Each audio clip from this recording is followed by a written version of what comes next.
नहीं चाहता, उन्हें बच्चा के खातिर हम जीना चाहते, लेकिन हमको कोई जीने नहीं देना चाहता।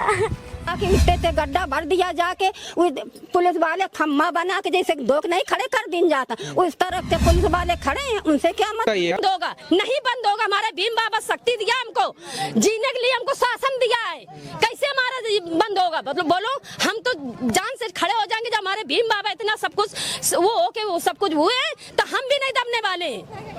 फिर भी देखिए, जाओ हमारा गोबर डालो, हमारा चौका गालो, हमारे बर्तन मांजो, वही पुराने उसमें आ जाओ, फिर तो हम खुश रहे। तो ये अब नहीं होगा। अब और ठाकुर को पैसा लगो या मंदिर में ठाकुर को हम तो चौखट में चढ़ा के चले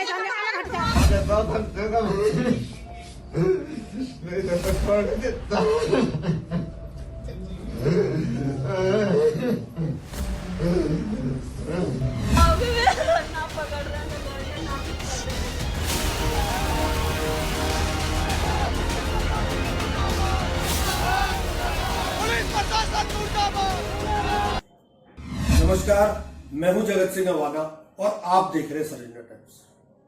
ये ओम प्रकाश वाल्मीकि जी का है। इसमें जो प्रतीक है वो किसी जाति विशेष के लिए नहीं है, क्योंकि हम सब के अंदर एक ठाकुर है। कविता कुछ यूं है, चूल्हा मिट्टी का, मिट्टी तालाब की, तालाब ठाकुर का, भूख रोटी की, रोटी बाजरे की, बाजार खेत का, खेत ठाकुर का, बैल ठाकुर का, हल ठाकुर का, हल की मूठ पर हथेली अपनी, फसल ठाकुर की, कुआं ठाकुर का, पानी ठाकुर का, खेत खलिहान ठाकुर के, गली मोहल्ले ठाकुर के, फिर अपना क्या, गांव, देश, शहर। और मैं फिर से क्लैरिफाई करता हूं, वो ठाकुर मैं भी हूं, वो ठाकुर संसद में है, वो ठाकुर विश्वविद्यालयों में है, वो ठाकुर विधायिका को कंट्रोल करता है। इस ठाकुर को मारो जो हमारे अंदर है। जय हिंद मैम, जय हिंद। दोस्तों, जिस समय हमारे देश का संविधान लिखा जा रहा था, उस समय जो संविधान की समिति थी, उसके अध्यक्ष थे बाबा साहब भीमराव अंबेडकर।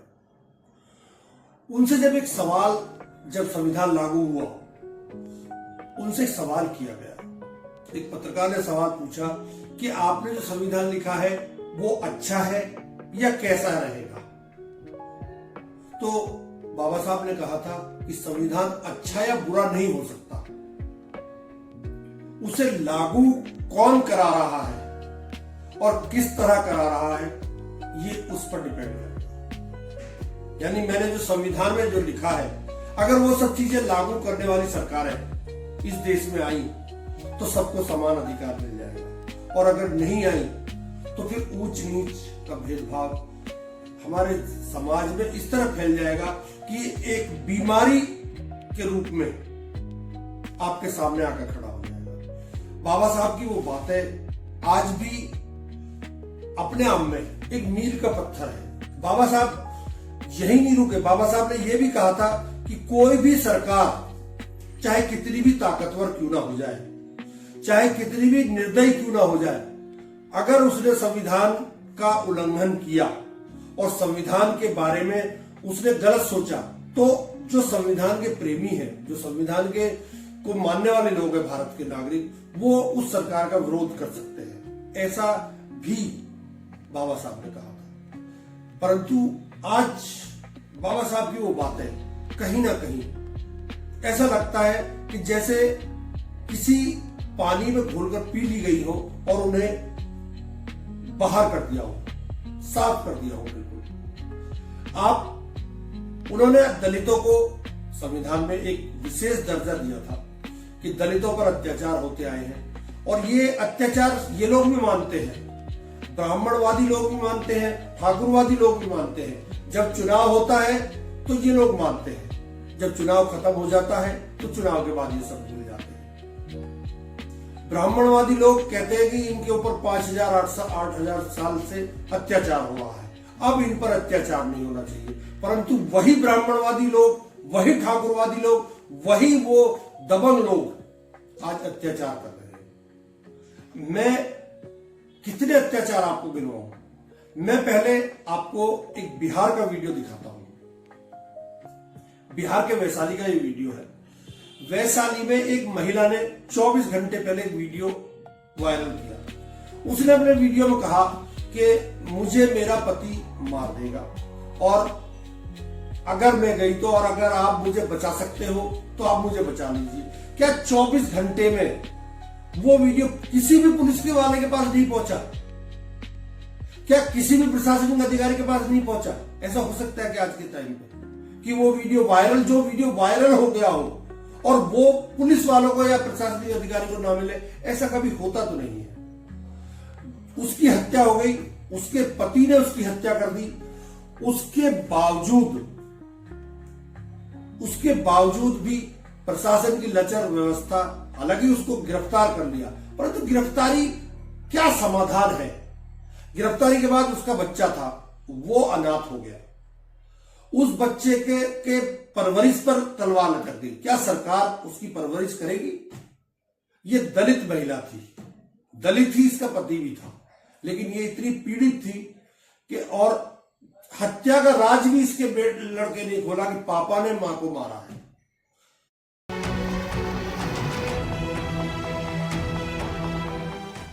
मारना नहीं चाहता हूँ ना, बच्चा के खातिर हम जीना चाहते, लेकिन हमको कोई जीने नहीं देना चाहता। हम जिएंगे, आप लोग सपोर्ट कीजिए ना, हम जिएंगे। बिहार की ये क्राइम स्टोरी सचमुच डराती है। डर इसलिए क्योंकि जिस महिला ने अपनी मौत की बात खुद कैमरे पर कही, वहीं 24 घंटे बाद सच में मारी गई। सोचिए, एक महिला मोबाइल पर रोते हुए वीडियो बनाती है और वो कहती है कि हम मरना नहीं चाहते, लेकिन मेरे पति मुझे मार देंगे। यहाँ एक महिला ने अपनी मौत का अंदाजा दुनिया को 24 घंटे पहले ही दे दिया था, लेकिन सिस्टम, समाज और कानून तीनों उसे बचा नहीं सके। ये घटना हुई बिहार के वैशाली जिले के पातेपुर थाना क्षेत्र में, जहाँ रहने चाय पानी ने हमको अनेक चीज का दुख देता, अपने जाता है बाहर में लिट्टी समोसा सब खा के चला आता है। हमको घर में आत्मा जराइले कि हम अभी ये उम्र में हमको कोई अति नहीं है जो हमको खाना पानी भी नहीं देता है। जब गांव में पंचायती बैठा, चाहे कुछ हुआ, जब हमको नहीं आती, इसका आती इतना ही आती है तो अति नहीं हमको देगा, तो हमको अपना कहीं जाते हैं काम करने तो उसमें भी हमको आरोप लगाता है, जो जाती है वीडियो बनाने। अभी हमको देखिए खाए बिना हमको आत्महत्या कर दिया मेरा बच्चा जो है। जब यही था तो काला मेरा घर उजाड़ा, मारने का प्लान बनाया हुआ था, प्लान पे पानी फेर दिया तो कोई हमको नहीं। उल्टी हल्ला है, जो उल्टी हुआ ही हुआ हल्ला है, लेकिन मेरा बात हल्ला है वे नहीं है जो हमको मारने का कोई अति किया है। हम झूठ नहीं बोल रहा है, झूठ नहीं बोल रहा है। इतना ज्यादा मीडिया वाला सब अपना चैनल करा के व्यूज कमाया, हमको क्या मिला? कुछ नहीं मिला, एक टाइम का एक दिन का निवाला नहीं मिला। हम लोग कहते हैं जो हमको सपोर्ट कीजिए, ज्यादा से ज्यादा हमको अति कीजिए, क्योंकि बहुत ज्यादा दुनिया में हमको अति हो गया, बहुत ज्यादा देख रहे हैं कहाँ के बैठे हुए। हम मरना नहीं चाहते हूँ ना, बच्चा के खातिर हम जीना चाहते, लेकिन हमको कोई जीने नहीं देना चाहता। दूसरा मामला ये उन्नाव का है।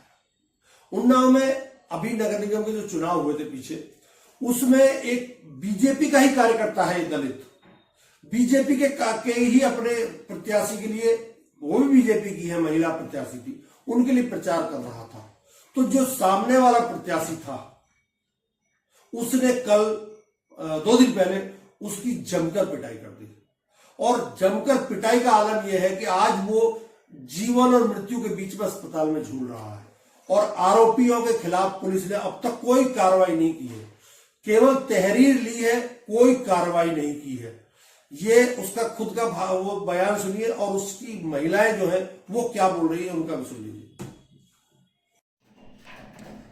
प्रार्थनी उसकी मां है, उसने आरोप लगाया है कि उसके पुत्र आकाश को, जो भाजपा का ही नेता था, उसको नगरपालिका के चुनाव में श्वेता मिश्रा का उसने प्रचार किया था। उसके पति है भानु मिश्रा, उन्होंने, पूरा नाम है उनका प्रवीण मिश्रा भानु, उन्होंने कुछ दिन उसे रख लिया, उसके बाद उसको निकाल दिया और उसे जाति सूचक शब्दों से और अपने गुंडों से उसको पिटवा दिया।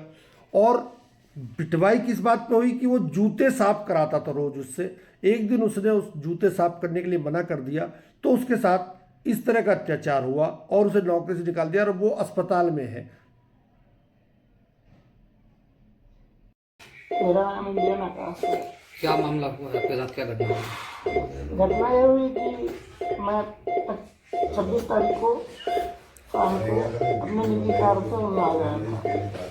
तो पीडी नगर की पानी की टंकी के पास वॉशरूम करने के लिए गाड़ी से निकला और उतरा, वॉशरूम करने लगा। तभी पीछे से ब्लैक कलर की स्कॉर्पियो आई। उसमें से अजयदीप सिंह सभी पुलिसकर्मी, क्रांति सिंह, सोनी परियार को देखा तो पीछे से पता नहीं सब्बू ने मेरे सर पे इतनी तेज वार किया तो मुझे ब्लड दिखाई दिया और कुछ दिखाई नहीं दिया। सोनी सिंह परियार के और मारो माता जो चमार साले वो। उसके बाद गाड़ी का फिर चक्कर हो गए।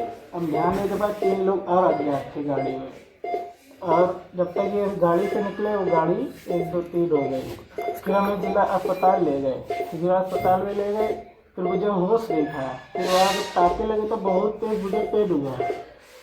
उसके बाद फिर मुझे यहाँ के लिए रेफर किया। भूत भी लिया। जब मुझे रास्ते पर पता चला कि भाई मुझे वहाँ ना में जान का खतरा था, किसी हॉस्पिटल में भर्ती कर देगा, तो लखनऊ में एडमिट किया गया। आए दिन लगातार मैं पुलिस प्रशासन, राष्ट्रपति, मुख्यमंत्री, SC/ST आयोग सब जगह गया, इतनी गुहार लगाई, सत्ता में चूर प्रशासन नहीं सुन रहा है हमारी। और आज तक सब कुछ मेरे पास साक्ष्य है, सबूत है। FIR तक नहीं लिखी गई, रिकॉर्डिंग है मेरे पास। और बोलते हैं जाओ उसके खिलाफ नहीं कर सकते तुम, क्योंकि वो आने वाला 27 में विधायक है। क्या वो राजनीति से जुड़े हुए कि कुछ? मैं समर्थक था बीजेपी का। बीजेपी के समर्थक? हाँ। इसलिए आपकी सुनवाई नहीं हो रही? कहीं नहीं सुनवाई हो रही। शासन प्रशासन राष्ट्रपति भवन भी गया, माननीय योगी आदित्यनाथ जी को लिख के चिट्ठी आया। SC/ST आयोग एक दलित युवक अपनी गुहार लगा रहा है। 6 महीने से कंटिन्यू मैं अपने न्याय मांग रहा हूँ, न्याय की भीख मांग रही है हमारी माता जी। तरस नहीं आ रहा था तुमको। बुलंदशहर में दलित अगर डीजे बजाए तो उसके डीजे को बंद कराने के लिए लोग आ जाते हैं। उस परिवार को उसके साथ मारपीट करते हैं, दलित के साथ, क्योंकि उसके बच्चे का जन्म था, वो डीजे बजा रहा था। दूसरी तरफ दूसरे समुदाय के लोग को नमाज का वक्त था तो दोनों में बाज गई। गजब की स्थिति है साहब इस देश में। किस किस को समझाएं, किस किस को क्या क्या करें, समझ में नहीं आ रहा। लखीमपुर खीरी में एक दलित लड़की ने आत्महत्या कर ली। क्यों कर ली? क्योंकि उसका यौन उत्पीड़न एक ठाकुर के लड़के ने किया था। परिवार पुलिस से सुरक्षा मांगता रहा, उसको कोई सुरक्षा नहीं दी गई। हो सकता है एक आध दिन में उनके भी किसी के मरने की खबर आपके सामने आ जाए। गुजरात में एक दलित पर अत्याचार हुआ है, उसको जातिगत गालियां दी गई हैं। जातिगत गालियां देकर उसको मारा पीटा गया है। 6 लोगों के खिलाफ रिपोर्ट दर्ज हुई। क्या फर्क पड़ता है, रिपोर्ट होती है। उसी तरह कर्नाटका में गडक जिला है, नाई सेवा से वंचित, यानी नाई भी अब एक दलित का होगा, एक स्वर्ण का होगा, एक OBC का होगा, एक मुसलमान का होगा। गजब। आप संविधान की समीक्षा करने वाले लोग खुद सोच लीजिए कि नाई भी जब अलग अलग जातियों के होंगे, यानी दलितों के जो बाल काटेगा वो अलग नाई होगा, जो OBC के काटेगा वो अलग नाई होगा, और जो मुसलमानों के काटेगा वो अलग नाई होगा। गजब की परिस्थिति है। और वहां तो कर्नाटका में तो इतना बुरा हाल है कि वहां एक महिला अधिकारी है, वो वार्डन थी, वो दलित, किसी अस्पताल में, उसके साथ ही अत्याचार हो गया। कहां सुरक्षित है कोई? कितना सुरक्षित है हम लोग? उधर दूसरी तरफ रायसेन है मध्य प्रदेश में, वहां एक सामाजिक बहिष्कार हो गया। क्यों? एक व्यक्ति का, मान लीजिए मैं ही हूं, मैं OBC वर्ग का आदमी हूं और मैंने दलित के यहां खाना खा लिया जाके, तो मेरा बहिष्कार कर दिया मेरे समाज के लोगों ने कि ये तो दलितों के साथ खा के आ गया। क्या कहेंगे बाप को? क्या किसी के पास इस अंजलि जो बिहार में मरी है लड़की, इसका कोई जवाब है? क्या मेरठ में जो एक युवती का अपहरण हुआ और उसकी मां को मार दिया अपहरण के लिए, एक उच्च जाति के युवक ने, क्या उसके लिए आपके पास कोई शब्द है? वहां क्या क्या हुआ था उस समय, महिला ने क्या क्या आप बताया उस समय, महिला क्या बोल रही है रोते हुए, आप ये भी देख लीजिए। एक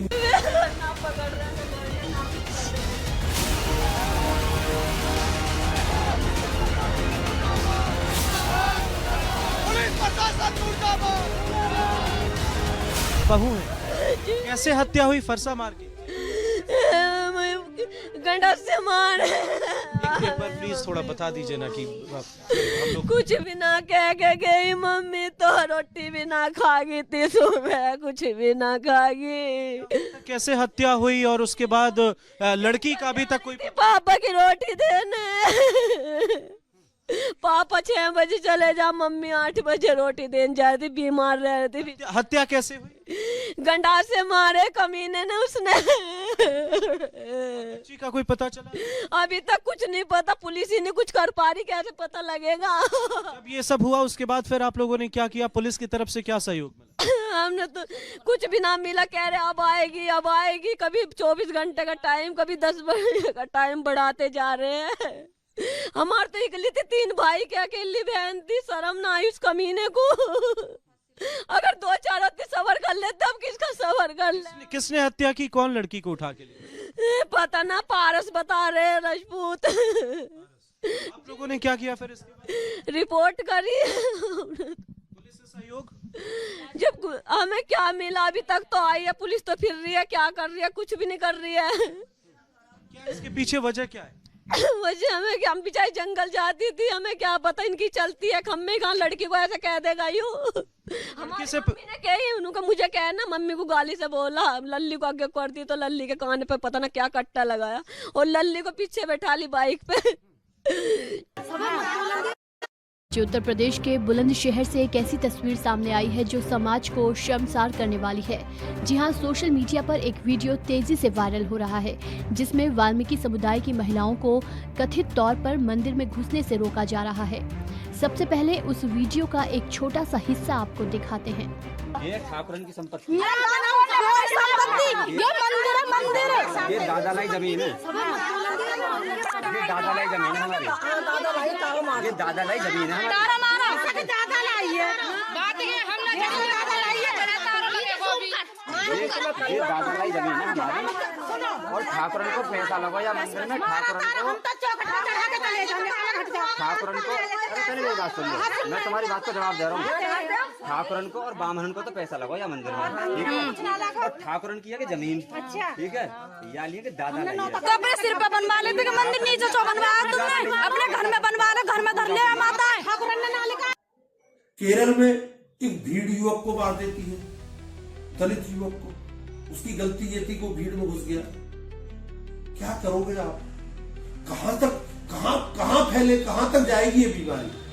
आंध्र प्रदेश में दलित संगठन इकट्ठे हुए, उन्हीं में से एक संगठन के एक पदाधिकारी को मार डाला। कहां तक मैं गिनाऊं आपको, कितनी बताऊं मैं आपको, क्या क्या नहीं है इस देश में इस समय।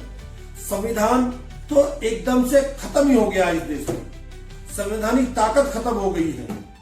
बिहार में मुसहर समाज है, वो चूहे खाकर गुजारा करता है, इतनी गरीबी है। पश्चिम बंगाल में लोग अगर मछली ना मिले समुद्र से फ्री की तो वो भूखे मर जाएं। उड़ीसा में यही हाल है, उसके अलावा महाराष्ट्र में यही हाल है। कहां है हम लोग? कौन से समाज में हम जी रहे हैं? कौन सी हमारी 4 ट्रिलियन इकोनॉमी है जहां 85 करोड़ लोगों को हम भोजन दे रहे हैं और हमारी 4 ट्रिलियन की वो है इकोनॉमी? गजब है साहब। अगर उत्तर प्रदेश का एनसीआरबी का आंकड़ा आप देखेंगे तो 2023 में एक आंकड़ा आया था, उसके बाद आंकड़े आने बंद हो गए एनसीआरबी के। उसमें दलित अत्याचार के करीब 15,130 मामले दर्ज हुए थे कोर्ट में। अगर पूरे यूपी का आप देखें, ये कोर्ट के मैटर थे जो 15,000 थे, पूरे यूपी का देखें तो 66,381 मामले रिकॉर्ड पर हैं, और जो रिकॉर्ड पर नहीं है वो इसके भी डबल हो सकते हैं, क्योंकि आजकल सिफारिश की जरूरत है, और दलित की कहां सिफारिश कोई लगा रहा है? दलितों के अधिकार की तो बात सब करते हैं, राहुल गांधी भी संविधान को लेकर टहलते हैं, परंतु सम्मान कौन दिलाए? सरकार में आएंगे तो सम्मान कैसे दिलाएंगे, ये आज तक नहीं बताया राहुल गांधी ने भी। बीजेपी से तो मैं उम्मीद करता ही नहीं, क्योंकि जिस पार्टी की सोच ही हायर कास्ट वाली हो, उसके बारे में मैं क्या कह सकता हूं।